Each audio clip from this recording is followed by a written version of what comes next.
আজকে যেটা পড়াবো সেটা হচ্ছে মাইটোসিস কোষ বিভাজন। মাইটোসিস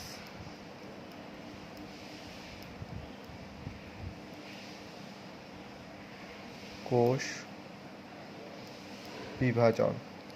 আমরা জানি মাইটোসিস কোষ বিভাজনটা প্রথমে নিউক্লিয়াস বিভাজন হয়, যেটাকে বলা হয় ক্যারিও কাইনেসিস। সেকেন্ডে হয় সাইটোপ্লাজম বিভাজন, বা যাকে বলা হয় সাইটোকাইনেসিস। তাহলে ক্যারিওকাইনেসিস মানে নিউক্লিয়াস বিভাজন, আর সাইটোপ্লাজম বিভাজনকে সাইটোকাইনেসিস বলা হয়। ক্যারিওকাইনেসিসটা 4টে ফেজে হয়। একটা হচ্ছে প্রফেজ, ফার্স্ট ফেজ হচ্ছে প্রফেজ দশা, সেকেন্ড হচ্ছে মেটাফেজ দশা, থার্ড হচ্ছে অ্যানাফেজ দশা, ফোর্থ হচ্ছে টেলোফেজ দশা।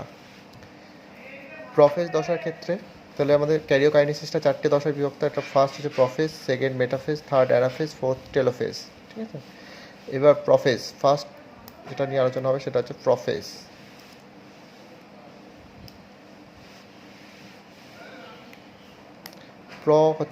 প্র অর্থাৎ ফার্স্ট ফেজ। প্রফেজ মানে হচ্ছে ফার্স্ট ফেজ। তো ফার্স্টে যেটা থাকে সেটা হচ্ছে একটা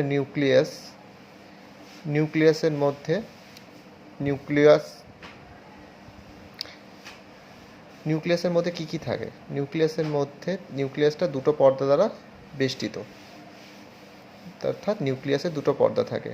একটা নিউক্লিওলাস থাকে, ঘন গোলাকার অংশ, এটা হচ্ছে নিউক্লিওলাস।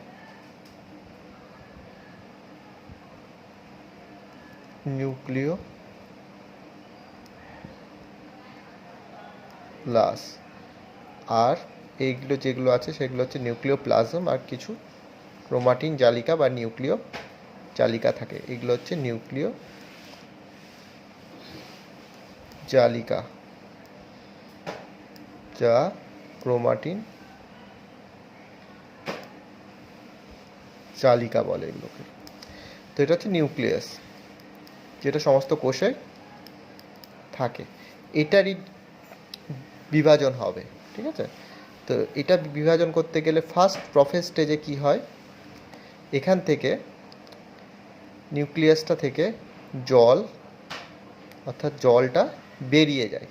ফার্স্টে জল বেরিয়ে যাওয়ার ফলে কি হয়, যে নিউক্লিয় জালিকা বা ক্রোমাটিন জালিকা আছে, তো ফার্স্ট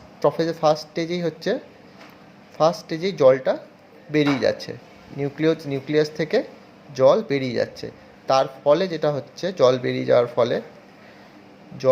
যাওয়ার ফলে যেটা হচ্ছে সেটা হচ্ছে ক্রোমাটিন জালকটা স্পষ্ট হচ্ছে। ক্রোমাটিন জালক স্পষ্ট। ছোট ছোট করে পড়বো, তাহলে সব কিছুই মনে থাকবে। যে ফার্স্টে জল বেরিয়ে আছে নিউক্লিয়াস থেকে, তার ফলে ক্রোমাটিন জালকটা স্পষ্ট হচ্ছে। তারপর কি হচ্ছে, ক্রোমাটিন জালকটা নিজেদের মধ্যে প্যাঁচাতে থাকবে, অর্থাৎ ক্রোমাটিন জালক প্যাঁচাচ্ছে। ক্রোমাটিন জালক প্যাঁচ খাচ্ছে নিজেদের মধ্যে প্যাঁচাচ্ছে। প্যাঁচানোর ফলে একটা সূক্ষ্ম জিনিস যদি প্যাঁচায়, তবে সেটা কি হবে, মোটা হয়ে যাবে। ক্রোমাটিন জালকটা প্যাঁচাতে ক্রোমাটিন জালকটা মোটা হবে। ক্রোমাটিন জালক মোটা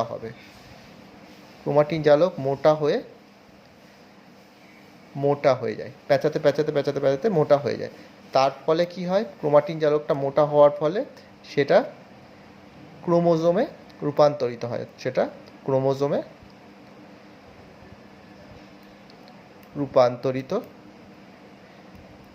রূপান্তরিত হয়। তাহলে ক্রোমাটিন জালকটা ফার্স্টে জল বেরিয়ে যাওয়ার ফলে, নিউক্লিয়াস থেকে জল বেরিয়ে যায়, তার ফলে কী হয়, ক্রোমাটিন জালকটা স্পষ্ট হয়। এবার নিজেদের মধ্যে প্যাঁচাতে থাকে ক্রোমাটিন জালকটা। প্যাঁচানোর ফলে যেটা হয় যে সেটা আস্তে আস্তে মোটা হতে হতে সেটা ক্রোমোজোমে রূপান্তরিত হয়। ফিফথ হচ্ছে, ক্রোমোজোম যেই রূপান্তরিত হয়ে গেল, এবার ক্রোমোজোমটা দেখা যায় এরকম। এবার ছবিটা যদি আঁকি, তাহলে দেখা যাচ্ছে ছবিটা এরকম টাইপের হচ্ছে।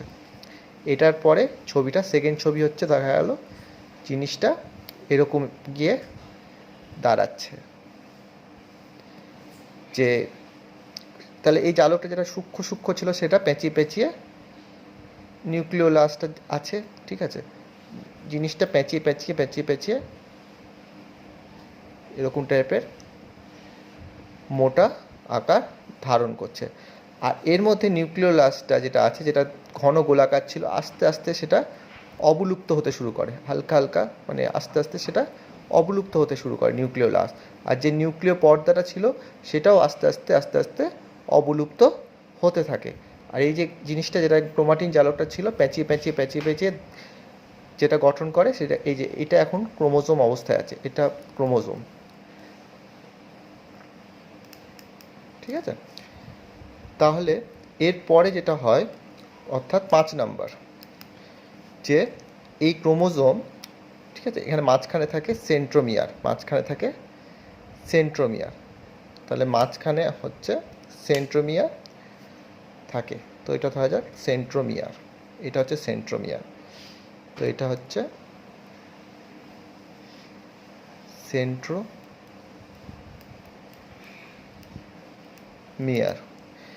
এবার এই সেন্ট্রোমিয়ার অঞ্চল ছাড়া ক্রোমোজোমে এই দুটো বাহু দুটো অংশে ভাগ হয়ে যায়, ঠিক আছে, ক্রোমোজোমে বাহু লম্বা বরাবর দুটো অংশে ভাগ হয়ে কি গঠন করে, ক্রোমাটিড গঠন করে। তাহলে ক্রোমোজোমটা সেন্ট্রোমিয়ার অঞ্চল ছাড়া দুভাগে ভাগ হয়ে দুটি, মানে ক্রোমোজোমে একটা বাহু সেন্ট্রোমিয়ার অঞ্চল বাদ দিয়ে এরকমভাবে ভাগ হয়ে যায়, অর্থাৎ এরকমভাবে ভাগ হয়, দিয়ে কি গঠন করে, দুটি ক্রোমাটিড গঠন করে, দুটি ক্রোমাটিড গঠন করে। এটা ভাগ হয়ে ভাগ হয়ে ভাগ হয়ে দুটো ক্রোমাটিড গঠন করে। তাহলে জিনিসটা কীরকম দেখাবে, এখন ছবিতে যদি আঁকি, যে নিউক্লিওলাসটা অবলুপ্ত হতে শুরু করে দিয়েছে, তাহলে এটা দেখা গেল সেন্ট্রোমিয়ার, আর ক্রোমোজোমটা দুটো ভাগে ভাগ হয়ে গিয়ে দুটো করে ক্রোমাটিড গঠন করছে।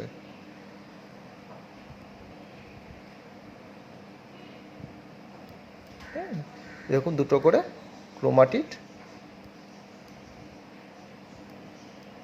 গঠন করছে। আর প্রফেজে এর সাথে সাথে কি হয়, এই যখন এগুলো কাজ হচ্ছে সেই টাইমেই, মানে একদিকে এগুলো হচ্ছে, ক্রোমাটিন জালকটা স্পষ্ট হচ্ছে, পেঁচাচ্ছে, নিজেদের মধ্যে পেঁচিয়ে পেঁচিয়ে ক্রোমোজোম গঠন করছে, ক্রোমোজোম যেই গঠন হয়ে গেল তারপর সেটা লম্বালম্বি ভাগ হয়ে ক্রোমাটিড গঠন করছে। তার সাথে সাথে পাশাপাশি আরও একটা হয়, সেটা হচ্ছে নিউক্লিয় পর্দার অবলুপ্তি হতে শুরু করে, নিউক্লিয়ার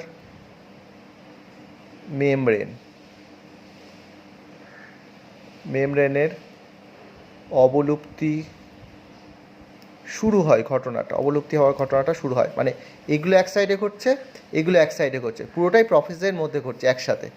নিউক্লিয় মেমব্রেনের অবলুপ্তি হতে শুরু করে। আর সেকেন্ড হচ্ছে নিউক্লিওলাস এর অবলুপ্তি হতে শুরু হয়, নিউক্লিওলাসের অবলুপ্তি শুরু হয়, তাহলে এগুলোর অবলুপ্তি হতে শুরু করে। এবার প্রফেজের ক্ষেত্রে উদ্ভিদ আর প্রাণী কোষ এই দুটোর ক্ষেত্রে দুরকম ঘটনা ঘটে, মানে প্রফেজ দশায় উদ্ভিদ কোষের ক্ষেত্রে একটা ঘটনা ঘটে আর প্রাণী কোষের ক্ষেত্রে আর একটা ঘটনা ঘটে।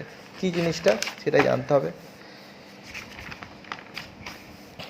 প্রফেজের ক্ষেত্রে উদ্ভিদ কোষে যে নিউক্লিয় প্লাজম থাকে বা নিউক্লিয় রস আর সাইটোপ্লাজম, তাহলে নিউক্লিয় প্লাজম অ্যান্ড সাইটোপ্লাজম থেকে কি গঠিত হয়, মাইটোটিক স্পিন্ডল গঠিত হয়, বা বেম। প্রফেজ দশাতে মাইটোটিক স্পিন্ডল গঠিত হয়। প্রাণী কোষের ক্ষেত্রে কি হয়, প্রাণী কোষের ক্ষেত্রে সেন্ট্রোজোমের যে সেন্ট্রিওলটা থাকে, প্রাণী কোষের ক্ষেত্রে সেন্ট্রোজোমের সেন্ট্রিওলটা দুভাগে ভাগ হয়ে যায়, সেন্ট্রিওল দুই ভাগে ভাগ হয়ে নিউক্লিয়াসের দুই মেরুতে অবস্থান করে, ঠিক আছে। এবং যেই দুপাশে যেই দুদিকে দুটো মেরুতে অবস্থান করে এর চারপাশে কিছু বিচ্ছুরিত রশ্মি দেখা যায়। দুপাশে চারপাশে কিছু বিচ্ছুরিত, এগুলো হচ্ছে বিচ্ছুরিত রশ্মি গঠিত হয় সেন্ট্রিওলের পাশে, চারপাশে বিচ্ছুরিত রশ্মি। আর এই টোটালটাকে বলা হচ্ছে তখন অ্যাস্ট্রাল রশ্মি, অ্যাস্ট্রাল রে বা অ্যাস্ট্রাল রশ্মি, ঠিক আছে। তাহলে এখন যদি ছবিটা আঁকতে চাই, তাহলে এখন ছবিটা দেখা যায় যে নিউক্লিয় পর্দাটা হালকা হালকা অবলুপ্ত হতে শুরু করে দিয়েছে, নিউক্লিয় পর্দাটা হালকা হালকাভাবে অবলুপ্ত হতে শুরু করে দিয়েছে, নিউক্লিয় লাসটাও হালকা হয়ে গেছে। আর এটা যদি প্রাণীকোষ হয় তবে এক্ষেত্রে এখানে অ্যাস্ট্রাল রশ্মি ফর্ম হয়ে গেছে। সেন্ট্রিওলটা যেটা বললাম যে এই দুপাশে দুটো ভাগ হয়ে যাচ্ছে, সেন্ট্রিওলটা দিয়ে অ্যাস্ট্রাল রশ্মি ফর্ম হয়ে গেছে, ঠিক আছে। আর ক্রোমোজোমের ক্রোমাটিডগুলো অবস্থান করছে জোড়ায় জোড়ায়, মানে ঠিক আছে। একটা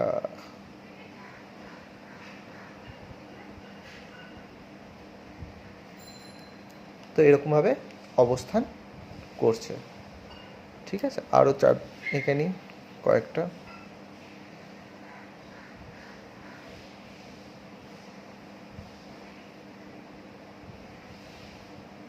তাহলে এখানেই শেষ হচ্ছে প্রফেজ দশা। তাহলে প্রথম থেকে আরেকবার বুঝি প্রফেজটা, তাহলে পুরোটা ক্লিয়ার হয়ে যাবে।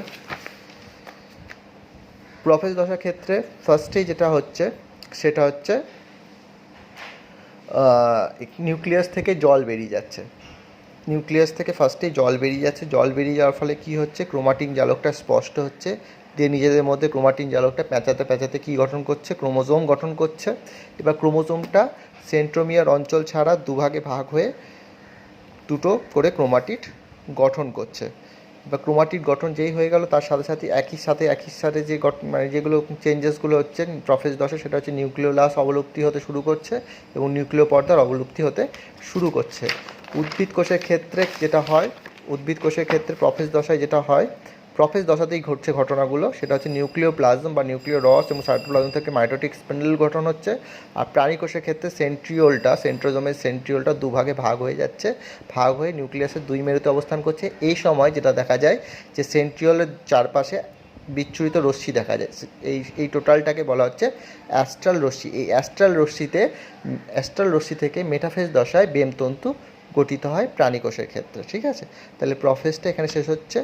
নেক্সট আমরা মেটাফেজ পড়ব, ঠিক আছে। মেটাফেজ দশার ক্ষেত্রে এরপরে ফেজ হচ্ছে মেটাফেজ।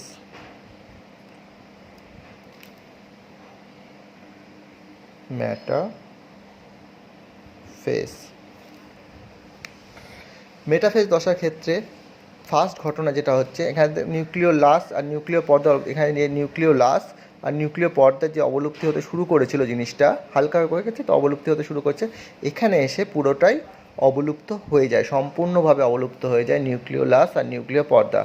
তাহলে নিউক্লিয় লাস ও নিউক্লিয়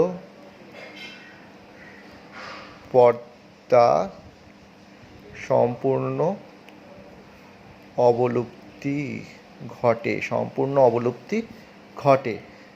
সেকেন্ড হচ্ছে এই যে ক্রোমোজোমগুলো যেটা প্রফেজ দশাতে সৃষ্টি হয়েছিল, সেগুলো তো তার মানে ছড়িয়ে যাবে সাইটোপ্লাজমের মধ্যে, মানে নিউক্লিয়াসের মধ্যে, তাদেরকে তো কোনো কিছুর দ্বারা আটকাতে হবে, যেহেতু নিউক্লিয় পর্দাটা ভ্যানিশ হয়ে গেছে, ঠিক আছে। নিউক্লিয় পর্দাটা ভ্যানিশ হয়ে গেছে তখন তো এরা সাইটোপ্লাজমে ছড়িয়ে যাবে, তো সেটাকে তো আটকাতে হবে ছড়ানোর থেকে।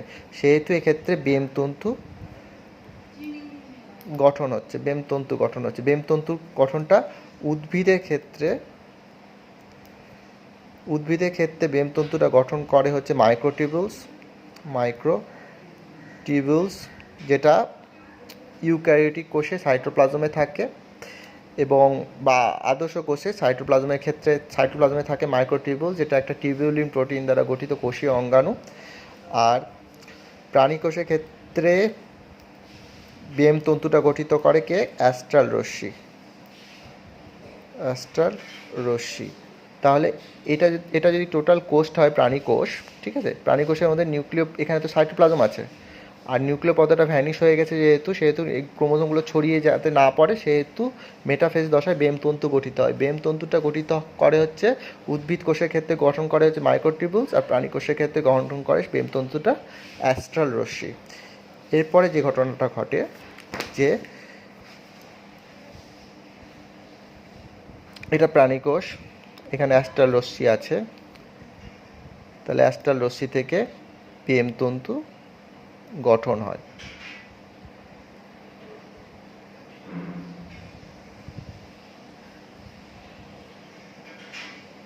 বেমতন্তু, এটা হচ্ছে বেমতন্তু, এগুলো হচ্ছে বেমতন্তু, এইটা হচ্ছে অ্যাস্ট্রাল রশ্মি।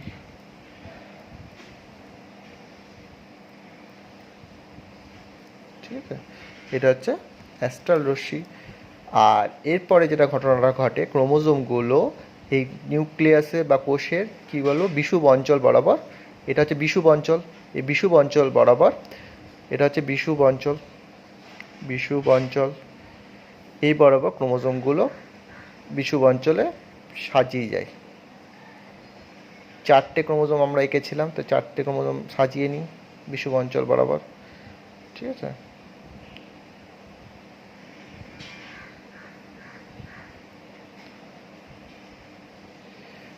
এবার দেখা যায় এবং সাজিয়ে নেওয়া হচ্ছে কোষে বিষুব অঞ্চলে ক্রোমোজোমগুলো। এই এই যে বিষুব অঞ্চলে ক্রোমোজোমের এই সজ্জা রীতিকে বলা হচ্ছে মেটাফেজ প্লেট। তাহলে মেটাফেজ প্লেট কাকে বলে? যে ক্রোমোজোমগুলির কোষের বিষুব অঞ্চলে পাশাপাশি সাজিয়ে সজ্জা রীতিটাকে, মানে কোষের বিষুব অঞ্চলে ক্রোমোজোমগুলির বেমতন্তুর সাহায্যে যে সজ্জা রীতিটা দেখা যায় বেমতন্তুর সাহায্যে, সেটাই হচ্ছে মেটাফেজ প্লেট। ঠিক আছে, আরও ভালো করে যদি বলতে চাই স্পষ্ট করে, যে বেমতন্তুর সাহায্যে কোষের বিষুব অঞ্চলে ক্রোমোজোমগুলির সজ্জা রীতিকেই মেটাফেজ প্লেট বলা হয়। ঠিক আছে, এরপর এই যে এক্ষেত্রে দেখা যায় যে এই যে ক্রোমোজোমগুলি যে বেমতন্তুর সাথে যে যুক্ত থাকে, সেটা কিসের সাথে যুক্ত থাকে? সেন্ট্রোমিয়ারের সাথে যুক্ত থাকে। তাহলে বেমতন্তুগুলির সাথে যে ক্রোমোজোমগুলি যুক্ত থাকে, সেটা কিসের সাহায্যে যুক্ত থাকে? সেটা হচ্ছে সেন্ট্রোমিয়ারের সাহায্যে যুক্ত থাকে। অর্থাৎ বেমতন্তুটা সাথে, এটা ধরা যাক বেমতন্তু, তার সাথে কে যুক্ত থাকছে? সেন্ট্রোমিয়ার। এটা হচ্ছে সেন্ট্রোমিয়ার, সেন্ট্রোমিয়ারের সাথেই তো ক্রোমোজোমটা যুক্ত। তাহলে আর একটু ভালো করে ছবিটা আঁকি, তো বেমতন্তুর সাথে এটা হচ্ছে সেন্ট্রোমিয়ার। এই সেন্ট্রোমিয়ারের ওপরে কিছু প্রোটিন থাকে, চাকতির মতো প্রোটিন থাকে, এটাকে বলা হয় কাইনেটোকোর। আমরা আগেই মানে ক্রোমোজোমের গঠন পড়ার টাইমে আমরা জানি যে সেন্ট্রোমিয়ারের ওপরে থাকে হচ্ছে কাইনেটোকোর। তাহলে দেখা যায় এটা যদি সেন্ট্রোমিয়ার হয়, এটা যদি ক্রোমোজোম হয়, তাহলে সেন্ট্রোমিয়ারের উপরে থাকে এবং দুপাশে থাকে, মানে উপর নিচে এরকম দুপাশে থাকে হচ্ছে, এগুলো হচ্ছে কাইনেটোকোর, একটা প্রোটিন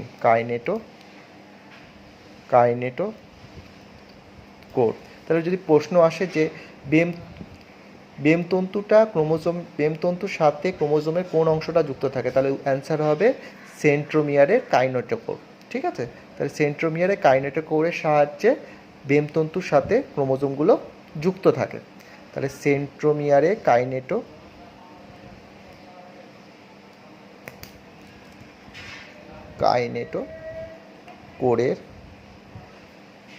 সাথে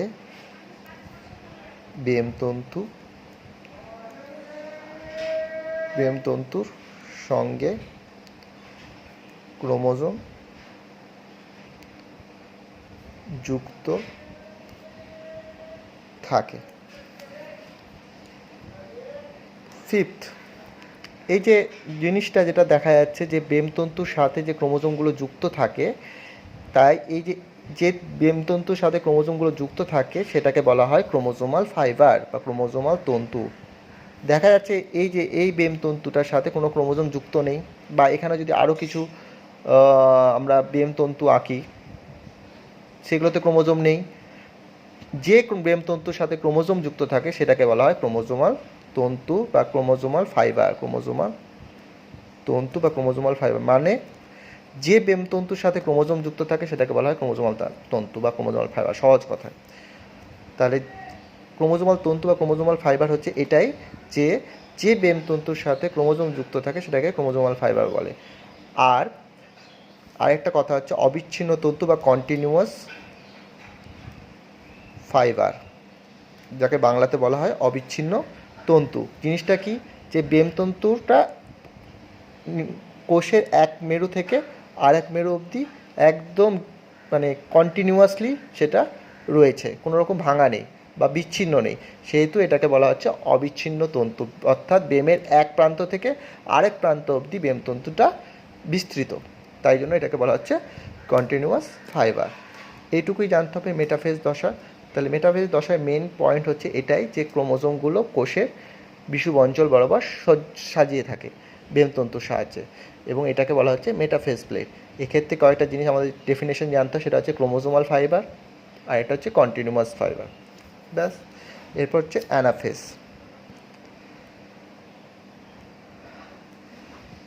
অ্যানাফেজ দশায় ফার্স্টেই যেটা হচ্ছে সেটা হচ্ছে এই যে সেন্ট্রোমিয়ারটা, এই যে এখানে যে সেন্ট্রোমিয়ার আমরা আছে, সেই সেন্ট্রোমিয়ারটা দুভাগে ভাগ হয়ে যায়। এবার যেই সেন্ট্রোমিয়ার দুভাগে ভাগ হয়ে গেল, তাহলে দেখা যাচ্ছে এরকম টাইপের সেন্ট্রোমিয়ারটা ছিল বেমতন্তুর সাথে যুক্ত, সেন্ট্রোমিয়ারটা দুভাগে ভাগ হয়ে যাচ্ছে, অর্থাৎ দুটো সেন্ট্রোমিয়ার ফর্ম হচ্ছে। যেই ভাগ হয়ে যাচ্ছে সেন্ট্রোমিয়ারটা, তাহলে এরকম টাইপের হয়ে যাচ্ছে,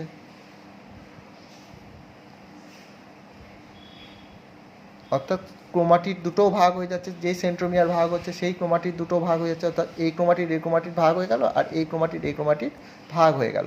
ঠিক আছে, এবার যেই ভাগ হয়ে গেল তাহলে দুটো করে ক্রোমোজোম সৃষ্টি হলো, এইটা একটা ক্রোমোজোম এটা একটা ক্রোমোজোম সৃষ্টি হয়ে গেল। ঠিক আছে, তাহলে অ্যানাফেজ দশায় যেটা ঘটছে সেটা হচ্ছে, এটা প্রাণীকোষ আঁকলাম, এটা অ্যাস্ট্রাল রশ্মি, এটা অ্যাস্ট্রাল রশ্মি। তাহলে ফার্স্টে কী হলো, সেন্ট্রোমিয়ারটা ভেঙে গেল, সেন্ট্রোমিয়ার ভেঙে দুটো করে ক্রোমোজোম সৃষ্টি করলো। ঠিক আছে, এবার এদের মধ্যে না বিকর্ষণ দেখা যায়, এদের মধ্যে এইগুলোকে বলা হয়, এদের মধ্যে সিস্টার ক্রোমাটিডদের মধ্যে বিকর্ষণ দেখা যাওয়ার ফলে তার ক্রোমোজোমগুলো পরস্পর থেকে আলাদা হয়ে যায়। তাহলে ফার্স্ট হচ্ছে সেন্ট্রোমিয়ার ভাগ হয়ে দুটো সেন্ট্রোমিয়ার গঠন করছে। সেকেন্ড হচ্ছে যেই ভাগ হয়ে গেল সেই সিস্টার ক্রোমাটিডদের মধ্যে এগুলো হচ্ছে একে অপরের সিস্টার ক্রোমাটিড, সিস্টার ক্রোমাটিডদের মধ্যে বিকর্ষণ দেখা যাচ্ছে। আর থার্ড হচ্ছে এই যে বেমতন্তুগুলোর সংকোচন হয়, বেমতন্তুর সংকোচন হচ্ছে, বেমতন্তুরা সংকুচিত হলো, যেটা ছিল সেটা সংকোচন হলো, লম্বা যেটা ছিল সেটা দৈর্ঘ্যটা কমে গেল, এবং তারা নন সিস্টার ক্রোমাটিড দুটোর মধ্যে বিকর্ষণ হওয়ার ফলে কী হলো, দুটো করে ক্রোমোজোম পরস্পর থেকে আলাদা হয়ে গেল। ঠিক আছে, দুটো করে ক্রোমোজোম পরস্পর থেকে আলাদা হয়ে গেল, এই শুরু হয়েছে আলাদা হওয়া। এবার সেটা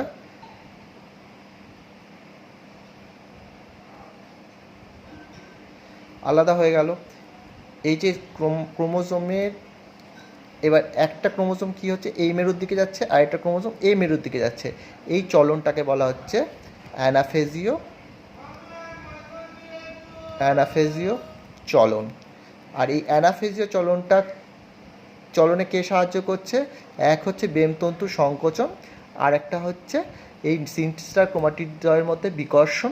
ঠিক আছে, আর এই দুটো বল কাজ করছে অ্যানাফেজিও চলনের ক্ষেত্রে। আর এই অ্যানাফেজিও চলনটা যেটা সাহায্যে হয় সেটাকে বলা হয় মেটাকাইনেসিস। যে প্রক্রিয়ার সাহায্যে অ্যানাফেজ চলনটা হয় সেটাকে বলা হয় মেটাকাইনেসিস। তাহলে মেটাকাইনেসিস কি? মেটাকাইনেসিস হলো যে প্রক্রিয়ার সাহায্যে অ্যানাফেজিও চলনটা হয়, যে প্রক্রিয়ার সাহায্যে অ্যানাফেজিও চলনটা দেখা যায় কোষে, সেটাকে বলা হচ্ছে, সেই প্রক্রিয়াটাকে বলা হচ্ছে মেটাকাইনেসিস। ব্যাস, অ্যানাফেজ শেষ। আচ্ছা, একটা জিনিস ভুলে গেলাম, সেটা হচ্ছে অ্যানাফেজ দশায় এই যে বেমতন্তুটার মাঝখানে দুটো ক্রোমোজোমের মাঝখানে যে তন্তুটা দেখা যায়, এক্ষেত্রে এই তন্তুটাকে বলা হচ্ছে ইন্টারজোনাল ফাইবার।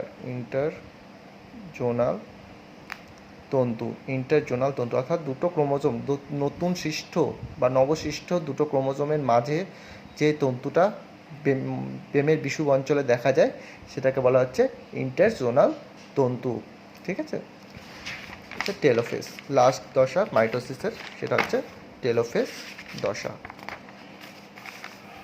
মাইটোসিসে আরও যদি স্পেসিফিকভাবে বলতে চাই, যে মাইটোসিসে ক্যারিওকাইনেসিস অর্থাৎ নিউক্লিয়াস বিভাজনের সর্বশেষ দশাটা হচ্ছে টেলোফেজ দশা। এই দশার ক্ষেত্রে কি হয়? কিছুই না, এই দশার ক্ষেত্রে যেটা হয় যে এটা যদি আমরা কোষটা আঁকি আবার, তাহলে দেখা যায় যে যে ক্রোমোজোমগুলো আছে সেগুলো ক্রোমোজোমগুলো ফার্স্টে যেটা হয় যে ক্রোমোজোমগুলো প্যাচ খুলে যায়। আচ্ছা, ফার্স্টে হচ্ছে ক্রোমোজোমগুলো প্যাচ না, ফার্স্টে আমরা যেটা বলবো যে নিউক্লিওলাস, মানে ক্রোমোজোমগুলো যেটা এই মেরুতে কিছু ক্রোমোজোম অবস্থান করছে, এই মেরুতে কিছু ক্রোমোজোম অবস্থান করছে, যেটা দেখা যাচ্ছে অ্যানাফেজে, যে এই মেরুতে কিছু ক্রোমোজোম অবস্থান করছে, এই মেরুতে কিছু ক্রোমোজোম অবস্থান করছে।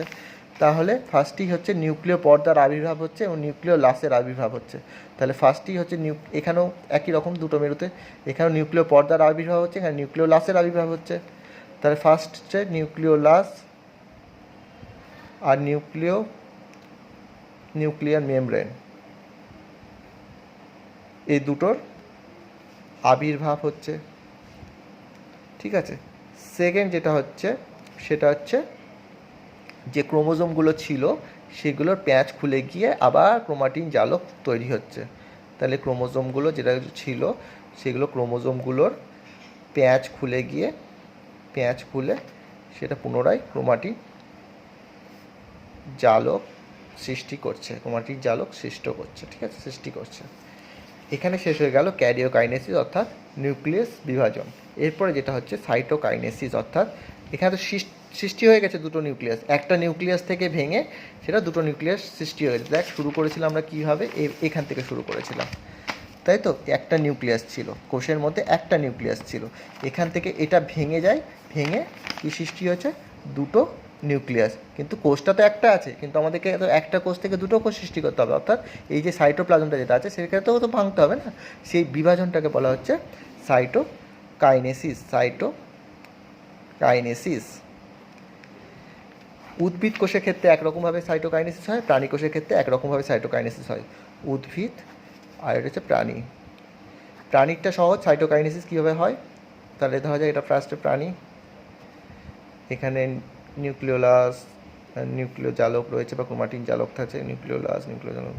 তো এক্ষেত্রে যেটা হয় প্রাণীদের ক্ষেত্রে, এখানে একটা কোষ পর্দায় ভাঁজের সৃষ্টি হয়, ভাঁজ বা ফাড়ো। তাহলে ভাঁজ বা ফাড়ো হয়ে জিনিসটা এরকম টাইপের দুটো ভাগ হয়ে যায় কোষটা। ঠিক আছে, অর্থাৎ প্রাণী কোষের ক্ষেত্রে ভাঁজ বা ফাড়ো সৃষ্টির মাধ্যমে কোষটা ভেঙে যাচ্ছে। কিন্তু উদ্ভিদের ক্ষেত্রে একটু জিনিসটা কমপ্লিকেটেড। এক্ষেত্রে কী হয় যে এই বিষুব অঞ্চলে কী হয়, উদ্ভিদ কোষের বিষুব অঞ্চলে মাইক্রোফিলামেন্টসগুলো জমা হতে থাকে। মাইক্রোফিলামেন্টসটা জমা হয়ে কী গঠন হয়? মাইক্রোফিলামেন্টস জমা হয়ে ফ্র্যাগমোপ্লাস্ট গঠন হয়। এই ফ্র্যাগমোপ্লাস্টের সাথে গলগি ভেসিকেল যুক্ত হয়ে কোষপাত বা সেল প্লেট গঠন হয়। তাহলে কোষের বিষুব অঞ্চলে কোষপাত গঠন হয়। তাহলে এরকম টাইপের জিনিস, কোষপাত, এটা দুটো নিউক্লিয়াস। ঠিক আছে, এই বিষুব অঞ্চলে কি গঠন হয়? কোষপাত গঠন হয়, এটা হচ্ছে কোষপাত। এবার এই কোষপাতের মধ্যে দুপাশে কিছু রাসায়নিক পরিবর্তন বা ভৌত রাসায়নিক পরিবর্তন ঘটার ফলে কোষটা দুটো ভাগে বা কোষের সাইটোপ্লাজমটা দুটো ভাগে ভাগ হয়ে দুটো কোষের সৃষ্টি হচ্ছে। ঠিক আছে, এইভাবেই কোষের সাইটোপ্লাজমটা দুটো ভাগে ভাগ হয়ে যাচ্ছে। এক্ষেত্রে এইখানে দেখা যাচ্ছে মাইটোসিসের ক্ষেত্রে তাহলে কি হচ্ছে যে একটা কোষ থেকে দুটো কোষ সৃষ্টি হচ্ছে, যে দুটো কোষ সম আকৃতি, সমগুণ এবং সমসংখ্যক ক্রোমোজোম যুক্ত, সেহেতু মাইটোসিস কোষ বিভাজনকে বলা হচ্ছে সমবিভাজন। ঠিক আছে, ব্যাস, নেক্সট দিন মিওসিস করাবো।